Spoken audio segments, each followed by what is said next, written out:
అమ్మా ఆవకాడ చేసావా? ఆవకాడ చేసా. ఆవకాడ జ్యూస్, ఆవు పేడ విన్నాను, ఆవు మూత్రం విన్నాను, ఆవు కాడ కూడా విన్నా. ఆవు కాడ కూడా చేస్తారా? ఆవకాడ జ్యూస్ లేదమ్మా. ఇక్కడ యాపిల్ జ్యూస్, పైనాపిల్ జ్యూస్, బప్పకాయ జ్యూస్ అంతే. ఆవకాడ లేదా? లేదు. చాలా చలవ చేస్తుందమ్మా ఆవకాడ జ్యూస్.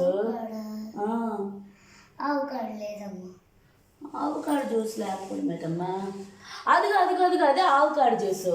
అమ్మ అది ఆవకాడ జ్యూస్ కాదమ్మా, అది అవకాడో జ్యూస్. అది అవకాడో? ఆ, ఆవకాడ కాదా? కాదు. మా ఊళ్ళో అందరూ ఆవకాడ జ్యూసే అంటుండ్రమ్మా. అక్కడ స్పెల్లింగ్ ఏమని రాసింది? నువ్వు ఇక్కడ ఏం చదువుతున్నావమ్మా? ఫోన్లో అది ఇచ్చి అమ్మ ఆవకాడ జ్యూసే, నాకు అలాగే వస్తుంది. సరేనమ్మా.